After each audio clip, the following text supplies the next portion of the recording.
Heri mpenzi mtazamaji, ni furaha iliyoje mimi na wewe tunakutana tena hapa ndani ya Mambo Bayana mwaka huu wa 2026. Ni wazi kwamba ni neema kuweza kuona mwaka mpya, na hii leo tukiwa tunafungua ukurasa mpya wa Mambo Bayana. Hii leo tukiwa tunazungumzia maendeleo ya elimu na vyuo vya ufundi katika kaunti ya Kilifi. Bila shaka ubavuni mwangu nikiwa naye waziri wa kaunti ya Kilifi wa mafunzo na elimu akifahamika kama Falken Ndena, nikiwa naye hapa studioni, na bila shaka katika kipindi hiki cha Mambo Bayana tunatafuta suluhu ya matatizo mengi. Hii leo tukiwa tunazungumzia na kudadavua kina zaidi kuhusiana na elimu, haswa mwaka ukiwa ndio bado ni mchanga, tuweze kujua je, maendeleo ni yapi ama mipango ni ipi ya mwaka huu 2026 katika elimu katika kaunti ile ya Kilifi. Bila kupoteza wakati mtazamaji, kumbuka unatupata mubashara kupitia runinga yako ya KBC Channel 1. Vile vile unatupata moja kwa moja kupitia ukurasa wetu wa YouTube @KBC Channel 1. Mimi nafahamika kama Fahima Ramadhan.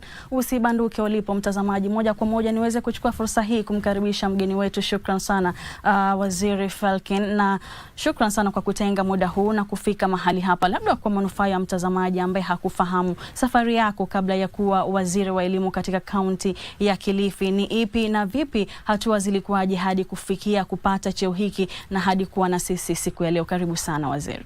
Asante sana Madam Fahima. Mimi nimejijulisha, jina ni Falken Ndena. Mimi ni waziri Kilifi, ninasimamia mambo ya elimu, vyuo vya kiufundi na mawasiliano ya mitandao. Na niko hapa kama waziri, mimi nilianza kuwa mwalimu, nilisomea hesabati chuo kikuu. Na nikawa mwalimu kwa miaka zaidi ya 20. So wakati nilipokuwa ni mwalimu, nilikuwa nina ile urge ama nilikuwa niko na ile kujishughulisha na mambo ya maendeleo katika society ama community. Na wakati nilipokuwa nikiendelea hivyo, ninajua kwamba tulikuwa tunafanya kazi very close na viongozi tofauti. So mwaka wa 2022 wakati serikali ya Gideon Maitha Mung'aro, governor wa Kilifi County, tulipopata serikali, mimi nilikuwa nimejishughulisha ama tumefanya kazi na viongozi tofauti. So wakanipendekeza kwamba kwa mimi niwe waziri. Wakati huo nilikuwa waziri wa public service. So nikafanya kwa public service kwa mwaka mmoja, na kwa sababu yele background yangu ya kwamba mimi nilisomea mambo ya masomo, mambo ya elimu, mambo education, so ukawa na mabadiliko. So kutoka mwaka wa 2023 mpaka leo mimi ndio nasimamia hiyo Department of Education Kilifi County, na ninafurahikia na naona hiyo ndio department ambayo nina fit zaidi. Maana mimi nilifundisha kwa zaidi ya miaka 20 kwa shule tofauti hapa Kenya. Kwa kuwa umetuelezea kwamba wewe umekuwa mwalimu mkongwe sana na una miaka mingi sana katika labda asili hiyo ama taasisi hiyo ya elimu, labda una maono gani kwa wakazi wa kaunti ya Kilifi ya elimu, kuhakikisha kwamba wakati wako utahakikisha kwamba unabadilisha vitu fulani katika elimu na kuhakikisha kwamba inatoka mahali ulipopapata hadi kufika sehemu nyingine ya juu zaidi? Labda maono yako kwa jumla ni yapi? Asante sana Fahima. Kusema kweli, Kilifi County, mimi kama waziri wa county, because tukiangalia ni kwamba devolution, zile sheria za devolution ni kwamba shule za chekechea zilikuwa devolved, lakini grade 1 kwenda mpaka vyuo vikuu bado ziko kwa serikali ya kitaifa. Lakini mimi kama waziri wa county niko kwa County Education Board. Kwa hivyo huwa tukua kwa ile board, huwa tunashughulikia mambo ya masuala ya masomo just across the board, in primary, in secondary na pia vyuo vikuu, na tunafanya kazi very closely na Ministry of Education. Kwa hivyo Kilifi County, kusema kweli, kumekuwa na changamoto kutoka shule za chekechea kwenda mpaka secondary schools. Tukiangalia mambo ya transition kutoka shule za chekechea kwenda grade 1, grade 2 mpaka grade 6, ama kitambo tulikuwa na ile system ya kwenda mpaka standard 8. Tulikuwa tunaona kwamba wale vijana ambao wanaanza kutoka PP1 by the time wanafika standard 8 ama grade 9 saa hii tunakuta huwa na nambari zimepungua, na tunajua kabisa main cause ni kwamba wazazi wetu kujimudu kulipa karo imekuwa changamoto kubwa sana. Sasa sisi kama county government na tukikaa kwa county education board ni kwamba huwa tunazungumzia mambo ya kuongeza transition ya kuhakikisha ya kwamba wale vijana wote ambao wanaanza from the beginning wanaendelea mpaka wanamaliza shule. Ndio wakuta katika serikali ya gatuzi ya Kilifi ya Gideon Maitha Mung'aro tukasema ya kwamba tukitaka vijana wetu wawe hawata drop out ama drop out rate tutapunguza. Kitu ya kwanza tuhakikisha kwamba tunakuja na mikakati ya kuhakikisha kwamba tunalipia karo vijana wetu. So tukiangalia saa hii wale vijana ama ile budget ambayo tumeweka kwa mambo ya scholarship na bursary tumefikisha milioni 500. That is half a billion shillings. Hii yote tumeweka manake tulikuwa tunaona kwamba vijana wengi walikuwa wana drop out katika levels tofauti. So tukiangalia PP1 na PP2 zile shule za chekechea pia tukagundua kwamba kulikuwa kuna vijana pia nao wanawacha shule. Tumeweka milioni 50 ya kulipia karo wale vijana ambao wanaanza kabisa pre-primary. Hii yote tunaangalia kwamba watoto wanapokuwa, because the poverty levels in Kilifi County ziko juu sana, na sio Kilifi County peke yake, coast we still have very low levels of transition. So tukaona kwamba hapa Kilifi tukitaka kusuluhisha, tulipie karo wale watoto ambao wako shule za chekechea, tulipie karo wale ambao wanatoka standard 8 kwenda form 1, form 2 mpaka form 4. Saa hii wale ambao wanaenda grade 10, wale ambao walipata max zile cluster ile ya kwanza 61 to 72, wote pia tutawalipia karo hapa Kilifi County.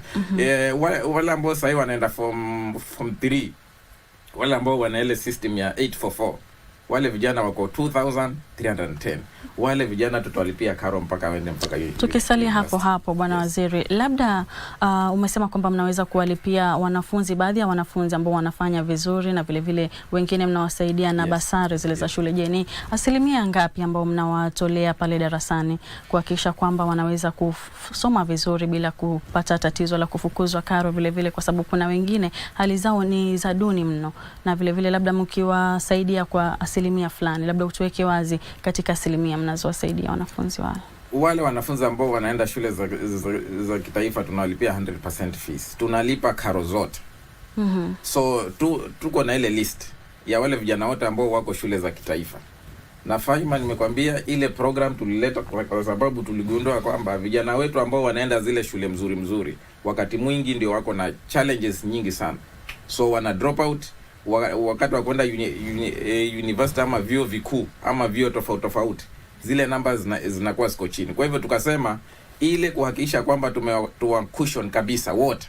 So tukasema vijana wote ambao wanaenda shule za kitaifa wanalipua karo zote ili wawe watasoma vizuri bila kuwa na shida ya kuacha shule. Na mimi nakwambia Fahima, baada ya miaka 6-7 huko mbele, hapa Kilifi County tutakuwa na madaktari wengi, tutakuwa na wahandisi wengi, manake wale ambao wako shule za kitaifa, those are the best brains we have from Kilifi. So tutawalipia hiyo karo mpaka waende vyuo vikuu. Bila shaka tunatarajia kuona mazuri hayo katika kaunti ile ya Kilifi. Labda tukiendelea, Bwana Waziri, mlikuwa na manifesto ile kabla ya kuingia katika serikali. Je, wizara yako kupitia kaunti ile ya Kilifi, manifesto gani ambayo kufikia hivi sasa mmeyafikia hadi kufikia leo, ama labda mmefikia kiwango gani kuhakikisha kwamba mnatimiza manifesto yale kabla ya hatamu yenu kutamatika? Tukiangalia mambo ya masomo.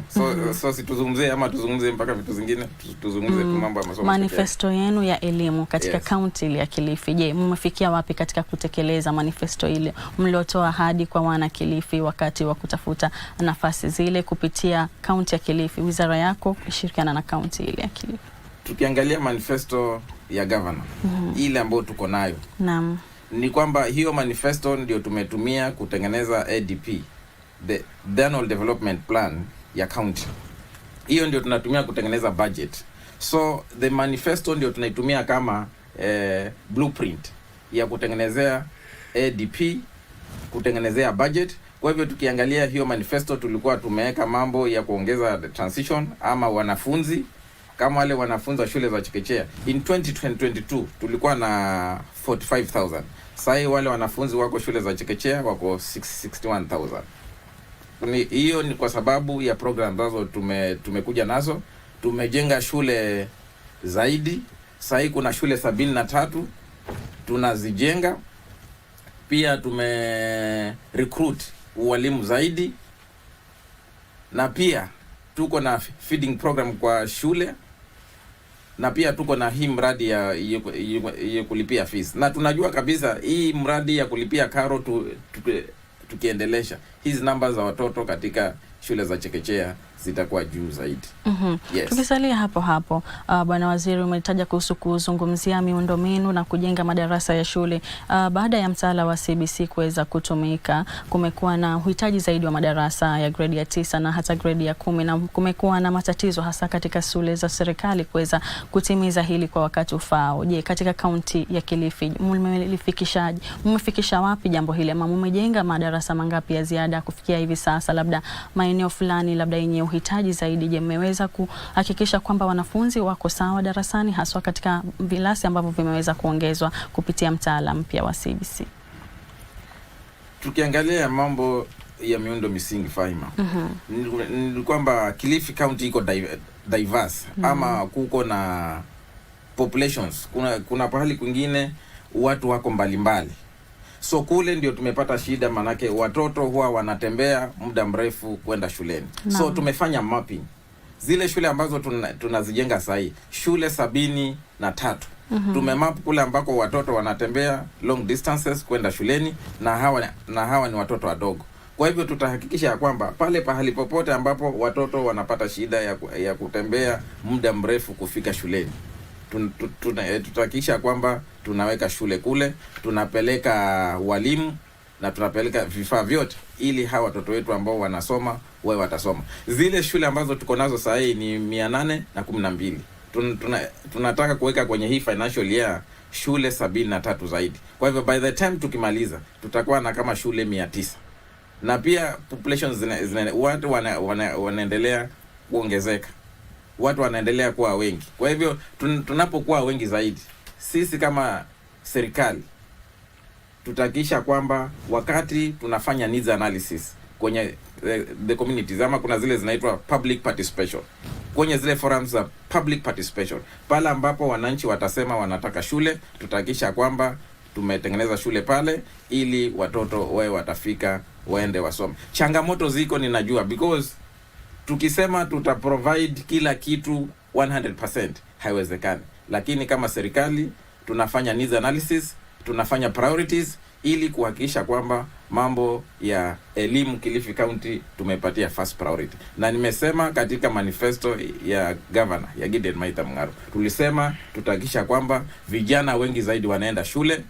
Mambo infrastructure tunaongeza, mambo ya walimu tunachukua zaidi, na pia mambo ya civic education, because kitu ambacho tumekuwa nayo pia Kilifi County ni kwamba hakuna mambo ya kuhamasisha sana. Saa hii tuko na mambo ya mentorship programs kama Kilifi County Government. Huwa tunakutana na vijana, tunakutana na wananchi, tunawaelezea mambo ya kwamba ni vizuri watoto wetu wao watasoma, ni vizuri tuwe na ile cooperation ya wazazi na shule, wazazi na serikali, ili vijana zaidi wao wataenda shule, because tumegundua kwamba pia kuna wazazi wengine hata ile urge ya kupeleka vijana shuleni pia wakati mwingi mpaka tufanye kuwalazimisha. Wazazi wengi hawataki kupeleka vijana shuleni. Kuna vijana wanataka kusoma, lakini kuna ile kuvutana.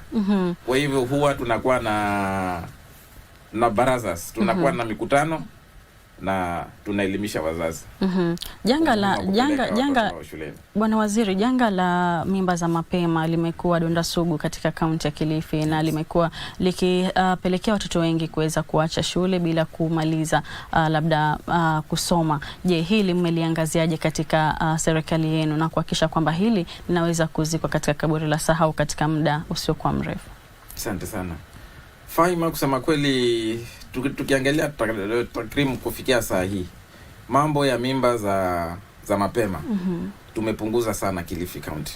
Kuna ile department ya gender, ile department tumekuwa na mikutano na wananchi kwa mara nyingi sana. Tukiangalia statistics saa hii mimba za mapema zimekuwa chini, na hii ni kwa sababu watoto wengi wasichana tumeshirikiana nao, wako shuleni. Mambo ya kuacha kuacha shule bila sababu zisizokuwa nzuri, tumehakikisha kwamba hiyo tumepunguza. Na kuna wasichana wengi tulikuwa tumegundua pia katika manyumba, hao ndio wanawachwa hawaendi shule. Tukasema katika kutoa mambo ya basari, wale wasichana ambao wamefanya vizuri tutahakikisha kwamba tunawapeleka shule, tutahakikisha kwamba wanafanya vizuri ili wawe role models katika society. Na pia kuna mashirika ambayo tunafanya nao kazi saa hii. Kuna Shofco, kuna shirika zingine tumeshikana, tukasema hata wale wasichana ambao wamepachikwa mimba tunawarudisha shuleni. Kuko na centers ambazo hata watoto wao wanatunzwa. So msichana tunampeleka shuleni, kama kuna mtoto tunahakikisha kwamba hawa watoto wanawekwa pahali ili hawa wazazi wao watarudi shule na wataendelea kusoma. Kwa hivyo kuna partners ambao tumeshikana nao ya kuhakikisha kwamba wasichana wetu hawakai nyumbani kwa sababu wamepachikwa mimba ama kwa sababu wamekuwa mama wakati ambao sio sawa. Wahalifu wanaohusika na kupachika wanafunzi wadogo mimba za mapema na kupelekea kutomaliza madarasa ama kumaliza kusoma, je, mnawachukulia hatua gani kuhakikisha kwamba wanakoma kabisa kufanya mambo haya ama kuharibu watoto wale? Faima, nimesema tunafanya kazi kama in collaboration na some other state agencies. Kuko na polisi, kuko na court, kuko na wale wafanyikazi wa serikali ya kitaifa. Huwa tunakuwa na mikutano wakati mwingi, tunatathmini ama tunajadiliana vile tutasaidia wale wasichana ambao wamepata shida za kuwekwa mimba, because this is gender based violence.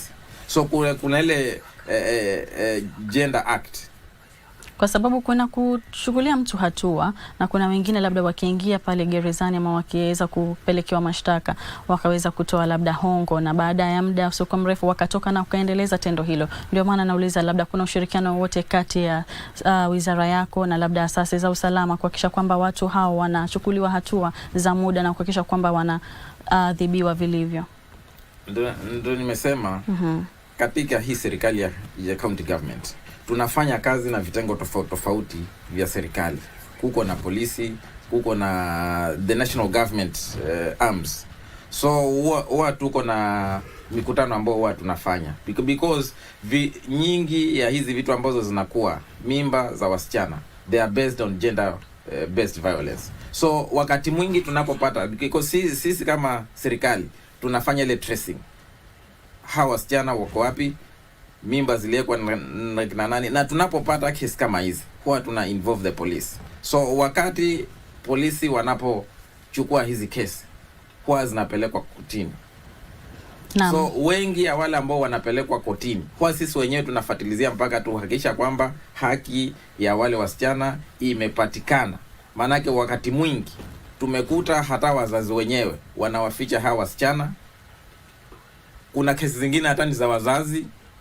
So sisi kama serikali huwa tunafuatilizia ili tujue kabisa hizi kesi ni za wazazi, na kama ni wazazi ndio wanahusika, je, ni hatua gani zitachukuliwa? Kwa hivyo huwa tunafuatilizia hizi kesi zikienda, kama ni kotini, kama ni kupeleka kwa polisi, hizi kesi tunapeleka na tunakaa pamoja, tunajadiliana. Ndio nimesema there's a multi type of an approach. Hatufanyi kazi kama county government kivyetu, tunafanya kazi tukiwa tuko pamoja na hizi other arms of the government. Na tunafuatilizia ili tuhakikisha kwamba haki zimepatikana kwa hawa wasichana. Na mimba zinapotokea namna hiyo, nimekwambia huwa tunahakikisha kwamba wale wasichana ambao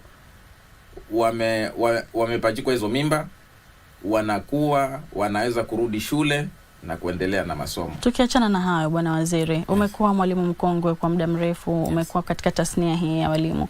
Labda unazungumziaje mtaala wa CBC tofauti na wa 844, na labda serikali yako ama kupitia wizara yako mnahakikishaje kwamba hii mtaala huu unafaulu zaidi katika kaunti ile ya Kilifi? Tukimalizia nikiarifa kwamba muda hauko nasi.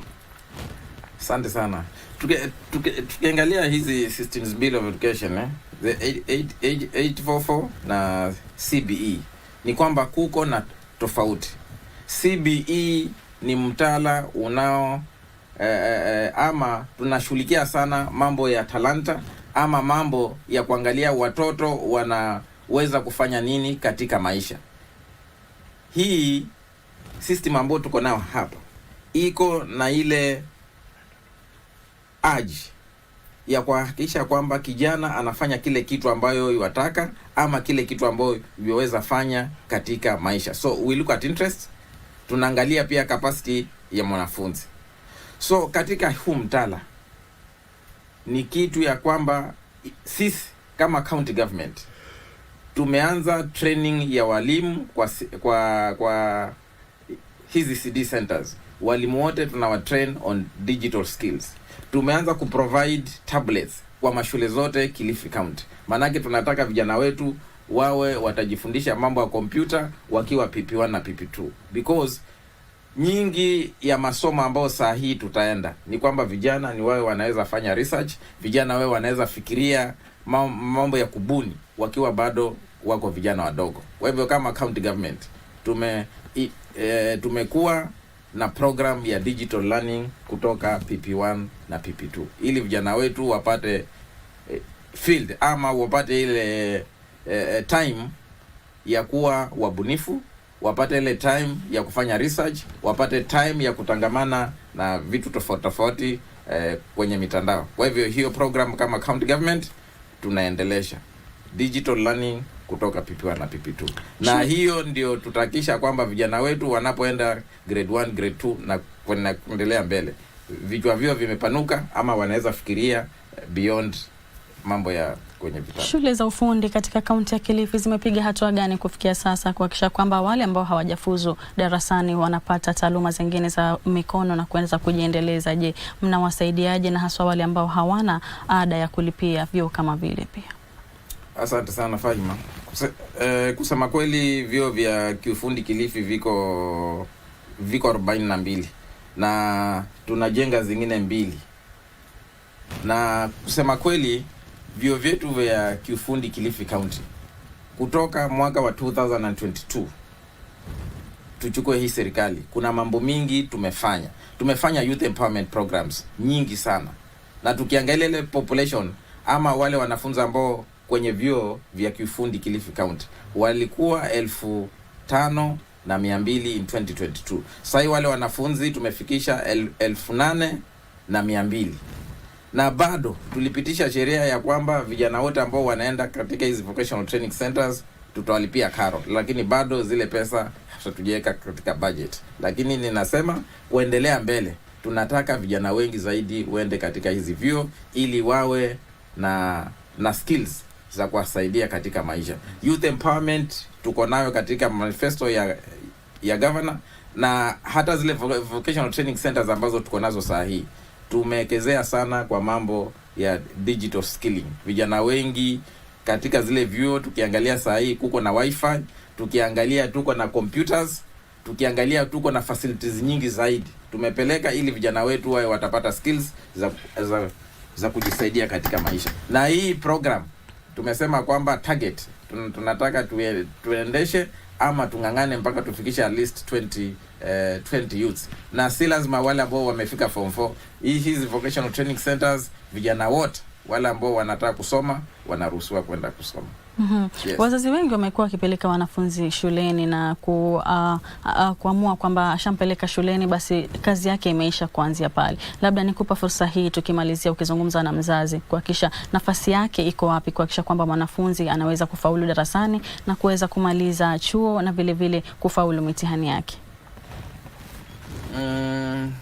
Faima, tukiangalia Kilifi County ni kwamba nimesema kwamba changamoto ziko, changamoto kutoka nyumbani, changamoto za kiserikali kwa mambo ya budget ama resources zile za kuwekezea kwenye hizi shule tofauti. Lakini nimesema ya kwamba tunashirikiana na wazazi, tunashirikiana na vijana ili tujue ya kwamba, ama vijana wajue ya kwamba masomo ni muhimu katika maisha yao. Na wanapojua hivyo, tuko na njia tofauti za kuwasaidia. Saa hii tukiangalia tunataka mambo ya 100% transition. 100% transition yamaanisha kwamba hakuna kijana yule ambayo tutamwacha nyuma katika masomo. Basari tuko nazo. Kila ward tunapatia milioni 10. Kuna hiyo pesa scholarship ambao tunapatiana wale vijana ambao wamefanya vizuri zaidi. Kuna hizo vocational training centers ambazo wanafunzi tumeambia ya kwamba si lazima uwe na form 4 grade, so the vocational training centers ziko wazi kwa vijana wote, na si lazima kijana aende chuo kikuu from the beginning. Waweza anza kwa certificate, uende kwa diploma, uende kwa shahada na uendelee mbele zaidi. Naam, shukran sana Bwana Waziri. Na mtazamaji, kila kilicho na mwanzo hakibali kuwa na mwisho, na hivi sasa tumefikia kikomo cha Mambo Bayana. Hii leo tulikuwa tumezungumza mtazamaji kuhusiana na maendeleo ya elimu na mafunzo ya ufundi kaunti ya Kilifi. Bila shaka umeweza kumsikia Bwana Waziri kutoka kaunti ile akiweza kudadavua kwa kina zaidi. Tungependa kuendelea na kipindi hiki lakini muda hauko nasi mtazamaji, na bila shaka tunasema shukran sana kwa wewe mtazamaji kuweza kutuazima masikio yako na macho yako kuanzia mwanzo hadi tamati. Mimi nafahamika kama Fahima Ramadhan. Hadi wiki ijayo wakati kama huu, na kutakia utazamaji mwema. Kwa heri mtazamaji.